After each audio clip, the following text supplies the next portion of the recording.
Durante bastante tempo, no meio de dificuldades, embrulhadas e por vezes perseguições, lá fomos trabalhando pelo ideal anarquista. O banqueiro, chegado aqui, fez uma pausa um pouco mais longa.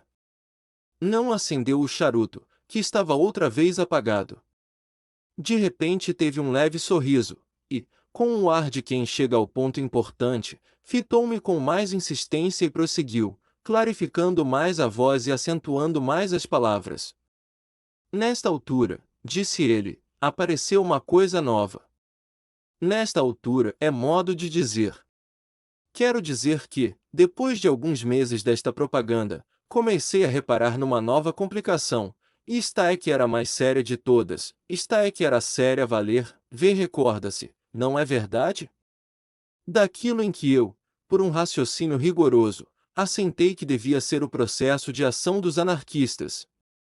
Um processo, ou processos, quaisquer pelo qual se contribuísse para destruir as ficções sociais sem, ao mesmo tempo, estorvar a criação da liberdade futura, sem, portanto, estorvar em coisa nenhuma a pouca liberdade dos atuais oprimidos pelas ficções sociais. Um processo que, sendo possível, criasse já alguma coisa da liberdade futura, pois bem, uma vez assente este critério, nunca mais deixei de o ter presente. Ora, na altura da nossa propaganda em que estou falando, descobri uma coisa. No grupo de propaganda, não éramos muitos, éramos 40, salvo erro, dava-se este caso, criava-se tirana, criava-se tirania. Criava-se tirania como? Da seguinte maneira. Uns mandavam em outros e levavam-nos para onde queriam, uns impunham-se a outros e obrigavam-nos a ser o que eles queriam, uns arrastavam outros por manhãs e por artes para onde eles queriam. Não digo que fizessem isto em coisas graves, mesmo, não havia coisas graves ali em que o fizessem. Mas o fato é que isto acontecia sempre todos os dias, e dava-se não só em assuntos relacionados com a propaganda, como fora deles, em assuntos vulgares da vida. Uns iam insensivelmente para chefes, outros insensivelmente para subordinados. Uns eram chefes por imposição, outros eram chefes por manha.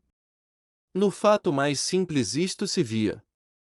Por exemplo, dois dos rapazes iam juntos por uma rua fora, chegavam ao fim da rua, e um tinha que ir para a direita e outro para a esquerda, cada um tinha conveniência em ir para o seu lado. Mas o que ia para a esquerda dizia para o outro, venha ver comigo por aqui, o outro respondia, e era verdade, homem, não posso, tenho que ir por ali por esta ou aquela razão. Mas afinal, contra sua vontade e sua conveniência, lá ia com o outro para a esquerda. Isto era uma vez por persuasão, outra vez por simples insistência, uma terceira vez por um outro motivo qualquer. Isto é, nunca era por uma razão lógica, havia sempre nesta imposição e nesta subordinação qualquer coisa de espontâneo, de como que instintivo. E como neste caso simples, em todos os outros casos, desde os menos até aos mais importantes, vê bem o caso. Vejo. Mas que diabos há de estranho nisso? Isso é tudo quanto há de mais natural, será. Já vamos a isso. O que lhe peço que note é que é exatamente o contrário da doutrina anarquista. Repare bem que isto se passava num grupo pequeno, num grupo sem influência nem importância, num grupo a quem não estava confiada a solução de nenhuma questão grave ou decisão sobre qualquer assunto de vulto. E repare que se passava num grupo de gente que se unira especialmente para fazer o que pudesse para o fim anarquista, isto é, para combate, tanto quando possível, as ficções sociais, e criar, tanto quando possível, a liberdade futura. Reparou bem nestes dois pontos? Reparei. Veja agora bem o que isto representa. Um grupo pequeno, de gente sincera, garanto-lhe que era sincera, estabelecido e unido expressamente para trabalhar pela causa da liberdade, tinha, no fim de uns meses, conseguido só uma coisa de positivo e concreto, a criação entre si de tirania. E repare que tirania não era uma tirania derivada da ação das ficções sociais, que, embora lamentável, seria desculpável, até certo ponto, ainda que menos em nós, que combatíamos essas ficções, que em outras pessoas, mas enfim, vivíamos em meio de uma sociedade baseada nessas ficções e não era inteiramente culpa nossa se não pudéssemos de todo fugir à sua ação. Mas não era isso.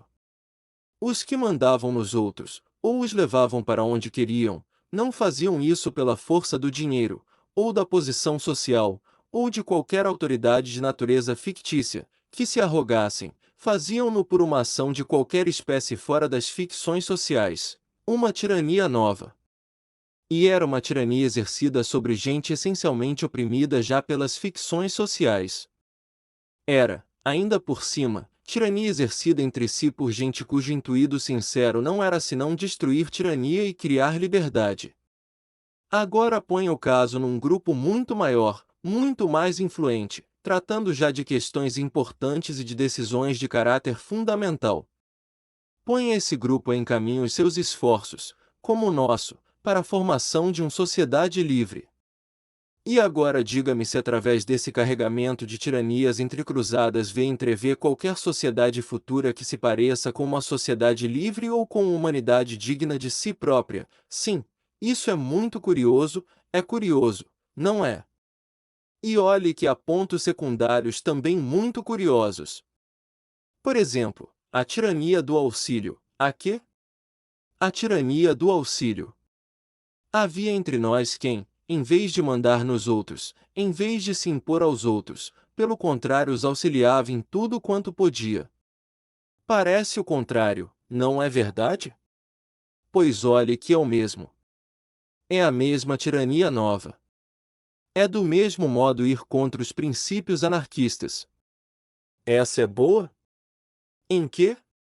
Auxiliar alguém, meu amigo, é tomar alguém por incapaz, se esse alguém não é incapaz, é ou fazê-lo tal, ou supô-lo tal, e isto é, no primeiro caso uma tirania, e no segundo um desprezo. Num caso cerceia-se a liberdade de outrem, no outro caso parte-se, pelo menos inconscientemente, do princípio de que outrem é desprezível, indigno ou incapaz de liberdade. Voltemos ao nosso caso. Vê bem que este ponto era gravíssimo. Vá que trabalhássemos pela sociedade futura sem esperarmos que ela nos agradecesse, ou arriscando-nos, mesmo, a que ela nunca viesse. Tudo isso, vá. Mas o que era demais era estarmos trabalhando para um futuro de liberdade e não fazermos, de positivo, mais que criar tirania, e não só tirania, mas tirania nova, e tirania exercida por nós, os oprimidos, uns sobre os outros. Ora, isto é que não pode ser, pus-me a pensar. Aqui havia um erro, um desvio qualquer. Os nossos intuitos eram bons, as nossas doutrinas pareciam certas, seriam errados os nossos processos? Com certeza que deveriam ser. Mas onde diabo estava o erro? Pus-me a pensar nisso e ia dando em doido. Um dia, de repente, como acontece sempre nestas coisas, dei com a solução. Foi o grande dia das minhas teorias anarquistas, o dia em que descobri, por assim dizer, a técnica do anarquismo. Olhou-me um momento sem me olhar. Depois continuou, no mesmo tom. Pensei assim. Temos aqui uma tirania nova, uma tirania que não é derivada das ficções sociais. Então de onde é que ela é derivada? Será derivada das qualidades naturais? Se é, adeus sociedade livre.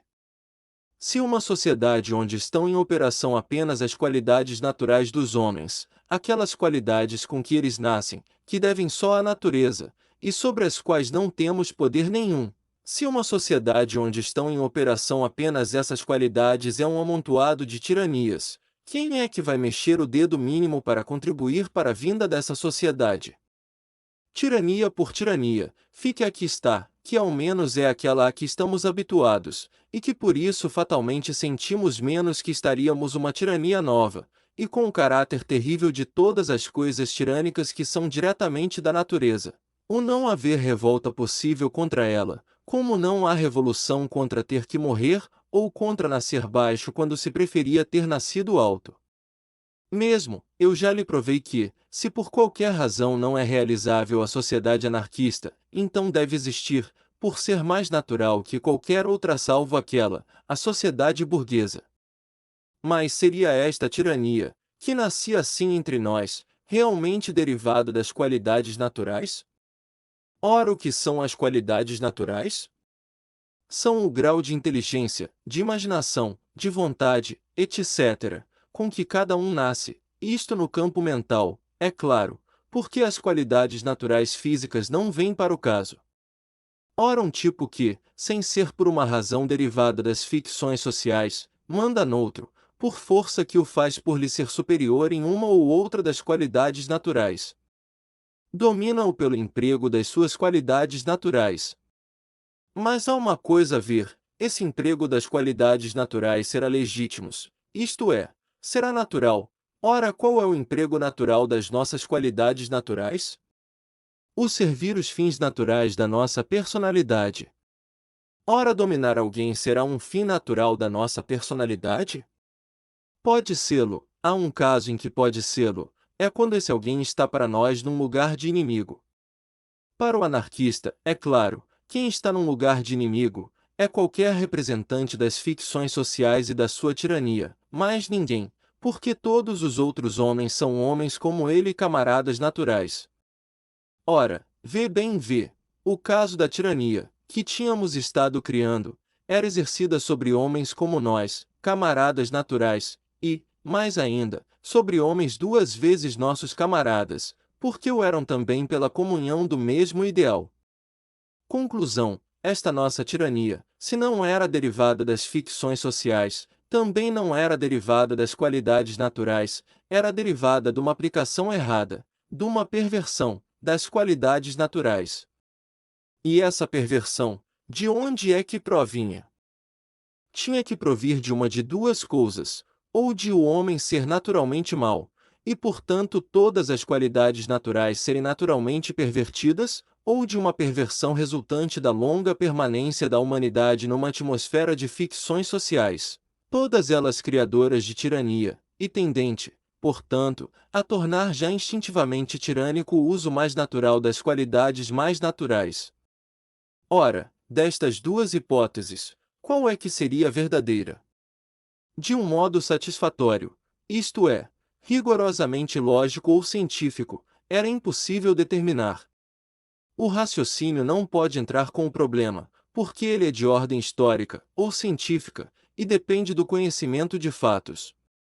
Por seu lado, a ciência também nos não ajuda, porque, por mais longe que recuemos na história, encontramos sempre o homem vivendo sob um ou outro sistema de tirania social, e portanto sempre num estado que nos não permite averiguar como é o homem quando vive em circunstâncias pura e inteiramente naturais.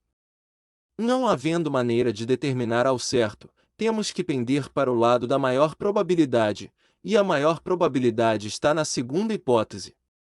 É mais natural supor que a longuíssima permanência da humanidade em ficções sociais criadoras de tirania faça cada homem nascer já com as suas qualidades naturais pervertidas no sentido de tiranizar, do que supor que qualidades naturais podem ser naturalmente pervertidas, o que, de certo modo, representa uma contradição. Por isso o pensador decide-se, como eu me decidi, com uma quase absoluta segurança, pela segunda hipótese temos, pois, que uma coisa é evidente. No estado social presente não é possível um grupo de homens, por bem-intencionados que estejam todos, por preocupados que estejam todos só em combater as ficções sociais e em trabalhar pela liberdade, trabalharem juntos sem que espontaneamente criem entre si tirania, sem criar entre si uma tirania nova, suplementar a das ficções sociais, sem destruir na prática tudo quanto querem na teoria, sem involuntariamente estorvar o mais possível o próprio intuito que querem promover. O que há a fazer? É muito simples. É trabalharmos todos para o mesmo fim, mas separados. Separados? Sim. Vê, não seguiu o meu argumento? Segui. E não acha lógica, não acha fatal esta conclusão? Acho, sim, claro. Disse eu, trabalharmos todos para o mesmo fim, mas separados. trabalharmos todos para o mesmo fim anarquista, cada um contribui com o seu esforço para a destruição das ficções sociais, que é para onde o dirige, e para a criação da sociedade livre do futuro, e trabalhando separados não podemos, de modo nenhum, criar tirania nova, porque nenhum tem ação sobre o outro, e não pode, portanto, nem, dominando, diminuir-lhe a liberdade, nem, auxiliando, apagar-lhe. Trabalhando assim separados e para o mesmo fim anarquista, temos as duas vontades, a do esforço e a da não criação de tirania nova. Continuamos unidos, porque o estamos moralmente e trabalhamos do mesmo modo para o mesmo fim, continuamos anarquistas, porque cada um trabalha para a sociedade livre, mas deixamos de ser traidores, voluntários ou involuntários, a nossa causa. Deixamos mesmo de poder sê-lo, porque nos colocamos, pelo trabalho anarquista isolado, fora da influência deletéria das ficções sociais, no seu reflexo hereditário sobre as qualidades que a natureza deu. É claro que toda esta tática se aplica ao que eu chamei de período de preparação para a Revolução Social. Arruinadas as defesas burguesas, e reduzida a sociedade inteira ao estado de aceitação das doutrinas anarquistas, faltando só fazer a revolução social, então, para o golpe final, é que não pode continuar a ação separada. Mas nessa altura, já a sociedade livre estará virtualmente chagada, já as coisas serão de outra maneira. A tática a que me refiro só diz respeito à ação anarquista em meio da sociedade burguesa, como agora, como no grupo a que eu pertencia era esse, até que enfim. O verdadeiro processo anarquista. Juntos, nada valíamos, que importasse, e, ainda por cima, nos tiranizávamos, e nos estorvávamos uns aos outros e as nossas teorias. Separados, pouco também conseguiríamos, mas ao menos não estorvávamos a liberdade, não criávamos tirania nova, o que conseguíamos, pouco que fosse, era realmente conseguido, sem desvantagem nem perda. E, de mais a mais, trabalhávamos assim separados, aprendíamos a confiar mais em nós mesmos, a não nos encostarmos uns aos outros, a tornarmos-nos mais livres já, a prepararmos-nos, tanto pessoalmente, como aos outros pelo nosso exemplo, para o futuro. Fiquei radiante com essa descoberta. Fui logo expô-la aos meus camaradas. Foi uma das poucas vezes em que fui estúpido na minha vida. Imagine ver que eu estava tão cheio da minha descoberta que esperava que eles concordassem. Não concordaram, é claro, repontaram, meu amigo, repontaram todos. Uns mais, outros menos, tudo protestou. Não era isso. Isso não podia ser. Mas ninguém dizia o que era ou o que é que havia de ser. Argumentei e argumentei, e, em resposta aos meus argumentos, não obtive senão frases, lixo, coisas como essas que os ministros respondem nas câmaras quando não têm resposta nenhuma. Então é que eu vi com que bestas e com que covardões estava metido. Desmascararam-se. Aquela corja tinha nascido para escravos. Queriam ser anarquistas à custa alheia. Queriam a liberdade, logo que fossem os outros que lhe arranjassem, logo que lhe fosse dada como um rei dá um título. Quase todos eles são assim, os grandes lacaios. E vê, escamou-se. Se me escamei. Enfureci-me. Pus-me aos coices. Dei por paus e por pedras. Quase que me peguei com 2 ou 3 deles. E acabei por me vir embora. Isolei-me. Veio-me um nojo aquela carneirada toda, que vê não imagina. Quase que descri no anarquismo. Quase que decidi não me importar mais com tudo aquilo. Mas, passados uns dias, voltei a mim. Pensei que o ideal anarquista estava acima destas quisilas. Eles não queriam só brincar aos libertários? Não estava eu para brincar num caso desses. Eles não tinham força para combater senão encostados uns aos outros, e criando, entre si, um simulacro novo da tirania que diziam querer combater? Pois que o fizessem, os parvos, se não serviam para mais. Eu é que não ia ser burguês por tão pouco. Estava estabelecido que, no verdadeiro anarquismo, cada um tem que, por sua própria forças, criar liberdade e combater as ficções sociais. Pois por minha própria forças eu ia criar liberdade e combater as ficções sociais. Ninguém queria seguir-me no verdadeiro caminho anarquista? Seguiria eu por ele. Iria eu só, com os meus recursos, com a minha fé, desacompanhado até do apoio mental dos que tinham sido meus camaradas, contra as ficções sociais inteiras. Não digo que fosse um belo gesto, nem um gesto heróico. Foi simplesmente um gesto natural. Se o caminho tinha que ser seguido por cada um separadamente, eu não precisava de mais ninguém para o seguir. Bastava o meu ideal. Foi baseado nestes princípios e nestas circunstâncias que decidi, por mim só, combater as ficções sociais. Suspendeu um pouco o discurso, que se lhe tornará quente e fluido. Retomou-o de ali a pouco, com a voz já mais sossegada. É um estado de guerra, pensei eu, entre mim e as ficções sociais. Muito bem. O que posso eu fazer contra as ficções sociais? Trabalho sozinho, para não poder, de modo nenhum, criar qualquer tirania. Como posso eu colaborar sozinho na preparação da revolução social, na preparação da humanidade para a sociedade livre? Tenho que escolher um de dois processos, dos dois processos que há, caso, é claro, não possa servir-me de ambos.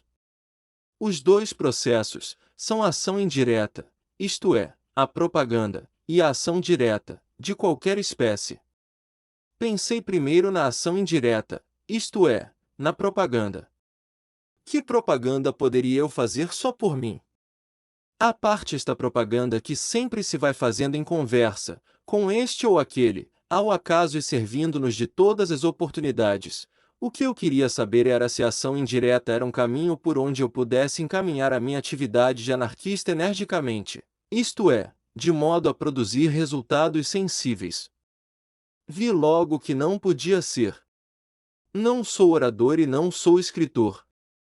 Quero dizer, sou capaz de falar em público, se for preciso, e sou capaz de escrever um artigo de jornal, mas o que eu queria averiguar era se o meu feitio natural indicava que, especializando-me na ação indireta, de qualquer das duas espécies ou em ambas, eu poderia obter resultados mais positivos para a ideia anarquista que especializando os meus esforços em qualquer outro sentido. Ora, a ação é sempre mais proveitosa que a propaganda, exceto para os indivíduos cujo feitio os indica essencialmente como propagandistas, os grandes oradores, capazes de eletrizar multidões e arrastá-las atrás de si, ou os grandes escritores, capazes de fascinar e convencer com os seus livros. Não me parece que eu seja muito vaidoso, mas, se o sou, não me dá, pelo menos, para mim vai descer daquelas qualidades que não tenho. E, como lhe disse, nunca me deu para me julgar orador ou escritor. Por isso abandonei a ideia da ação indireta como caminho a dar à minha atividade anarquista.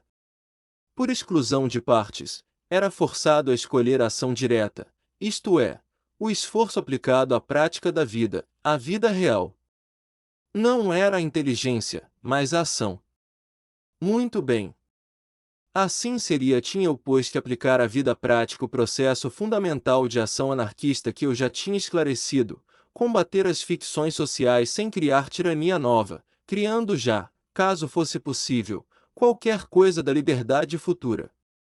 Ora, como o diabo se faz isso na prática? Ora, o que é combater na prática? Combater na prática é a guerra, é uma guerra, pelo menos. Como é que se faz guerra às ficções sociais? Antes de mais nada, como é que se faz guerra? Como é que se vence o inimigo em qualquer guerra?